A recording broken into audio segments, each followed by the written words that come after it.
Hey guys, it's Nick. Thanks for tuning into Long Island Wargaming, and I'm going to be playing Nick. Nope, I'm not playing against myself. My opponent's name is Nick, and this is a 3,000 point beginner's game. And you may be wondering, how is a 3,000 point game a beginner's game? Well, long story short, I ended up catching up with a friend that I have not seen in a very, very long time. Neither of us knew we both played Warhammer, let alone that we were going to be playing each other because we were just texting over email and text message, and we didn't even put two and two together. But he ended up wanting to play 3,000 points. I told him I'd bring some of my dwarves. He only had 12k. He's only played a couple games, but he just wanted to, play a tough game, learn from his mistakes, and it's good because I can bring my brawlers list. So it might look like an unfair game. We'll see how it pans out, but hopefully you guys enjoy. So dwarves, no magic, but I got Warp Lightning, Skitter Leap, Wither, Blessed with Filth, Vermintide, and Crack's Call. Crack's Call and Warp Lightning are on the level 2 caster. This way I can Skitter Leap him out into the battle line if I want to and have him Crack's Call and kill some dwarves. So here's the battlefield. I'm going to answer a question from a different video though. Somebody asked me why I don't play at my LGS, and this is why, because it's not really a gaming store. It's a huge store, lots of tables. It doesn't really accommodate Warhammer too often. They do like miniatures once a week, but this isn't even a full 4x6 table that we put together here because there was a lot of card games and events going on, so we had to wing it on like a 5x4, so it's a bit smaller, which for dwarves, I don't know, for Skaven, yeah. But here we go. My list you already know, and to the dwarf side we have 2 organ guns, 2 cannons, quarrelers, and a bunch of infantry blocks, which is fun and different. This is something I've tried doing an infantry heavy army. He is very new to making lists, so there's a bunch of things that we're going to touch up on over the next couple weeks as I help him make a list, but also just some strategies and gameplay tips too that we'll be working on. So dwarves get first turn. There's that vanguard initially. And then the gyrocopter lines up a nice shot here to kill a whole bunch of guys, which is my fault for letting him do that because I'm pretty sure if you march, you can't shoot. So I think that was a misplay, but oh well, it's a learning process. So I lose a bunch of storm vermin. I also purposely did not use the storm banner. This way he can get a feel for his shooting, so that was something that I decided to do, not an error. 3 wounds are done to the bell by one of the cannons. And an organ gun does a whole bunch of shots at the doom wheel and actually does 2 wounds, and he goes out of control and goes in a random direction. And here's the Skaven turn, so I start to move in on those troops. The help hits go a decent distance, but I do have that piece of impassable in the middle there that's going to be an issue for the bell, so I'm going to have to decide left or right in the next turn, but right now I'll see how I do in my shooting phase.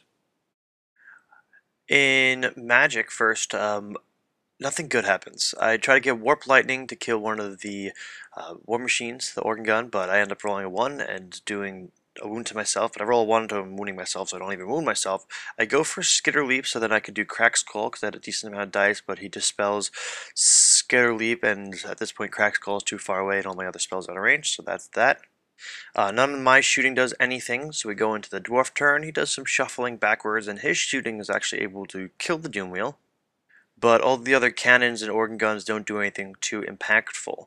So we move on to my turn to the bell unit commits to moving to the left here. The help hits are running up. Slaves are going to be covering myself to the right here. They'll choke up the hammers and the iron breakers for a while. The middle unit is a Longbeard horde, and then we have some more iron breakers and hammers over to the right, proxied by dwarven warriors. This guy pops out here so he can warp lightning the gyrocopter. The Doom Rocket guy pops out behind the slaves so that he could shoot the Ironbreaker unit, and I go for a perfect 14, and I decided I probably should have gone onto the hammers because I was only able to kill a rank of guys. So on to Dwarven turn 3, I finally decided to use the Storm Banner because his shooting is starting to actually hurt me. So the cannon was not able to fire, the organ guns had -2 to hit, which at this point close range with the Rune of Accuracy is annoying. So he's actually able to do a handful of wounds, so this guy's sitting here with 5 wounds on him. And then with the other organ gun he proceeds to roll like an 18, so another round of shots actually end up killing this hell pit, and he does not come back to life. These hammers did charge into the slaves, which I'm okay with. He didn't kill as many as I was anticipating, only 7, but at least they're stuck there for a little while, and I can, maybe get charged by the Ironbreakers in a future turn. At the beginning of Dwarf turn 3, these Ironbreakers and Hammerers, again proxied, made a charge against this Hell Pit, which looked scary at first because they're on the charge, they're getting the extra strength and all that BS, but I go ahead and roll up Avalanche of Flesh. So I have 10 guys that fail initiative tests, that take strength 6 hits, and then all the other stuff that comes along with it. And I end up taking 3 wounds, but not without killing a whole lot of hammers between my hits and my thunderstomps, and of course the Avalanche of Flesh initiative tests, and it's just not pretty. The hammers are stubborn by default, and the Ironbreakers are stubborn through steadfast, so this combat stays. These guys are still dancing around each other in the backfield. And now it's my turn 3, and the Gutter Runners both decided to show up on turn 3 because turn 2 they rolled 1s, both of them. Hooray. So this is an adjustment I made to this list for Brawlers. This was the last chance I had to play before I had to submit it, and I broke it into 2 units of 5. Don't know why. I had enough to make it a unit of 10, but I feel like that was too much, so I split them up, so it's 10 shots between the 2 units, and I can put them elsewhere, and maybe have one slinking advance, have one come on early during scouting turn, so we'll play with it over the next week or two, but I think this is, going to be fine. But here we are during my turn. I send the Storm Vermin in. I do give them poison attacks during magic. Last turn, the dwarf tried to charge me. He needed like a 4 and he rolled a 3. So those Longbeards did not do what they needed to. It was also at this point that I realized the Longbeards weren't in a horde formation, which is something that we were talking about. We're going to have to get his Longbeards into a horde formation in future games. So like I said, this is a learning process.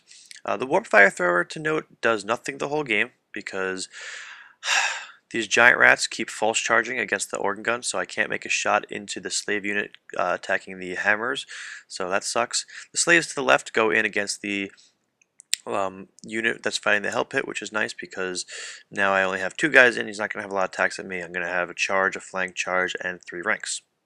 Along with poison onto the Storm Vermin, I get Wither onto the dwarves, which is excellent. I end up doing a handful of wounds, which is great. It's 4s to hit, 3s to wound. Poisons helps a bit, not as much as I was hoping. Still a lot of dwarves there. He strikes back and kills about 12, so it's about even. This combat, I forget who loses, but we end up sticking, so it goes on to another round of fighting. So over here, the slaves and the Hell Pit beat this combat, win this combat. The 2 hammers are still there stubborn, which is annoying as hell. They end up doing some wounds onto the Hell Pit, so he's got 1 wound remaining, but the Ironbreakers are making a run for it, so I'm happy. And my opponent is happy too, because he's just glad to be playing, and this is, he's having fun, so I feel bad bringing a Skaven list against a newer player, but whatever, he was happy, so let's go on. And this grind continues. The slaves are getting dwindled down. We're about a 3rd way through the unit. So dwarf turn 4, the gyrocopter comes up from behind and kills a whole bunch of clan rats.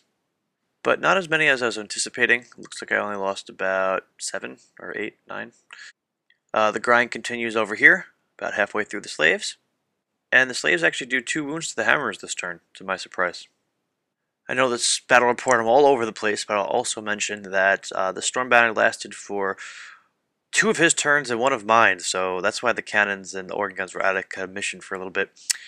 During the rest of his turn 4, he ends up wrecking the Storm Vermin, even though he's at toughness 3 and I thought I was going to be able to kill a lot. You can't mess with Longbeards with great weapons, man. It's just bad business. So these guys actually flee through the slaves and they... the clan rats. Storm Vermin are on the run. They can't even really rally unless Snake Eyes. So the Gyrocopter will probably take care of them.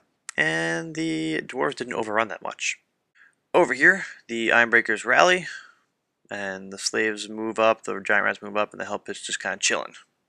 So in my turn, I end up sending in the Gutter Runners to fight the War Machines and the back of the Hammers for 2 reasons. The first one being, well, I guess really only 1 reason. The Storm Banner's still freaking going, so instead of trying to shoot stuff with poison, I'm just going to go attack them, make it interesting.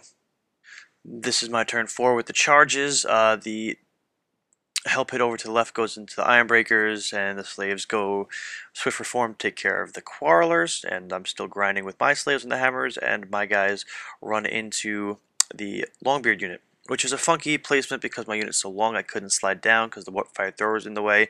So the Bonebreaker hero is the one that's really fighting, so he's able to absorb a lot of hits in combat because of his ward save and armor save. And I finally warp lightning this damn thing. Hooray. So the Rat Ogre Bonebreaker does a nice handful of wounds onto this unit. Remember, they're still at -1 toughness permanently, which is great, and I believe I have poison up again, which is nice. Oh yeah, and the cannon blew up, and there's my dead pile. More dead Ironbreakers, and a nice combat reform to deal with the Quarrelers next turn. And you can go ahead and see that I go ahead and kill all the freaking Longbeards. So I overrun and catch them, and at that point we're going to call it game. So I got a victory here, but you know what? It wasn't about winning. It was about getting some troops on the field and showing somebody the game. This way I can kind of grow my gaming group, which has grown actually since I started the channel, which is funny because people have reached out to me and through the channel and through just me stopping in the game shop once in a while, which I should do more, but it's just I don't find myself being as productive there just because I have to move all my models around. I usually have them all at one place. It's really loud there at times. The lighting is crappy. As you can see, like every other picture is dark grass and then light grass because of the lighting. But yeah, so I hope you guys enjoyed this. This is just the last shot of the battlefield. I'm ready to play this list at Brawlers. I'm not sure I'm going to do amazing, but you know what? It's fun. I got some slaves, got some Bell unit, which is, you know, soft, as a lot of people have said. It's easy to take down the Bell and the Gracie, even with the 4+ ward save, but whatever. It's fun. It's semi-competitive. I think it'll be a good weekend. And this was still a tough game. You could say I still lost a lot of stuff. The dwarf shooting is great, and you know the storm banner will help if I used it first turn, but I'm going to help this guy make a list. We'll probably aim for a 2,000 point range since he only has 1,200 points right now. I don't want him to have to drop so much money right up front. I don't think he's got the extra cash, but we'll see what happens. Hope you guys enjoyed. I'll see you in the next one.